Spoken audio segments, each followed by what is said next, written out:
I got this dash ready to be primed. I've went back in here and filled all the little holes. I had to weld a hole here and here. I added for his USB port right there. Did a little dialing and straightening on it, and did on the end of this, I did all my metal work on that, and now I've skimmed it. I'm going to cut all this off and cut that back down and then make these corners fit. And the time that fits in there, that'll be a real nice fit. So let me get back to sanding here. Okay. Now this is how it looks all sanded and ready for primer. Alright, I've got my epoxy primer in the gun. I've got your dash sanded down and pickled and pre-cleaned.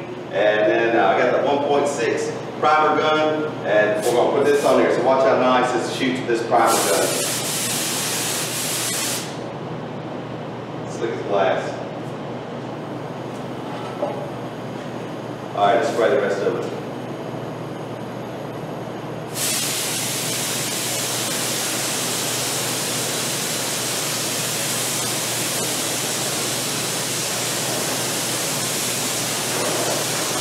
And here's what it looks like in the black epoxy. And you can see how that epoxy seals off that old paint and seals up any of the filler that I skimmed on it, and really locks that out. Because that old paint's probably critical enamel, and the reducers in these newer paints, these urethane paints, will lift that. So I've got that locked out. Now I'm fixing to put the high build on.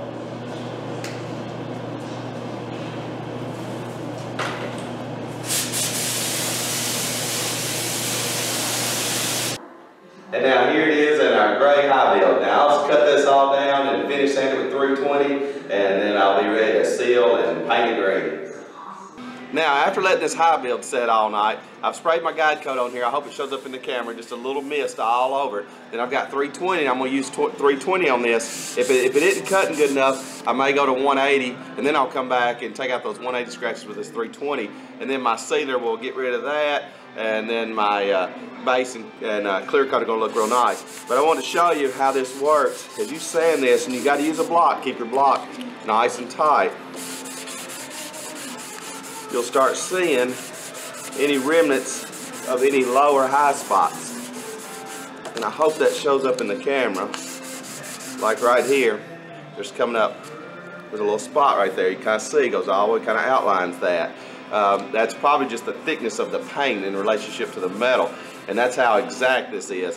But I will take it, since this is already shrunk out all night, and what I mean by shrinking is the solvents have come out of it. So when you put all your materials in your spray gun, you got this much materials. Well, about that much of it, the quarter or so, is solvents and activators and stuff. When that comes out, all this shrinks down. And I'll put some heat on it, let it shrink down, and now I'll block all this out until all those are gone. And then this thing will be nice and flat. So I'm going to sand all this, and then we're going to shoot the green on it. Alright, here I'm fixing to make it green. Now you've seen all the work that we've done on this thing, so I'm fixing to put the green metallic on here. And then here in a second I'll show you this wet on wet drop coat that I learned from Kevin Tets. It's outstanding. So let's put some green on.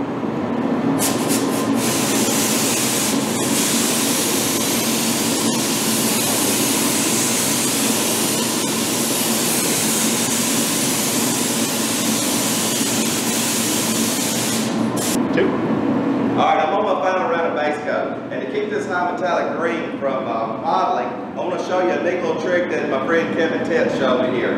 So let me put on this first, it's called a wet on wet drop coat. So I'm going to put this on wet, and immediately I'm going to turn this thing down to where it looks like undercoat coming out here, and I'm going to spray this with just make it look like it's sprayed with undercoat, and that metallic is just going to fall right out just beautifully. So let's go.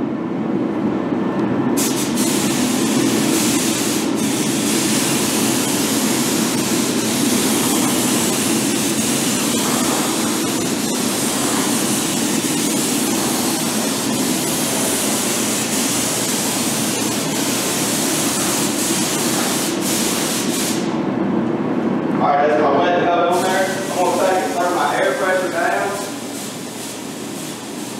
until I got some decent sized droplets coming out of it.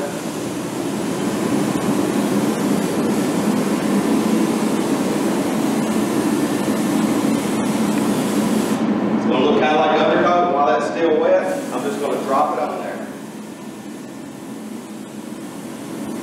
This looks insane. I had to see it to believe it. But you can see how dry and speckly that is.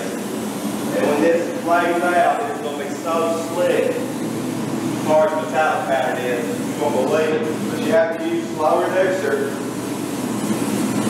Just kind of fog it on. Now you see all that grain of that? When that metal flows out and that paint drops in, it's just going to be just beautiful. And here it is painted. Turned out pretty good.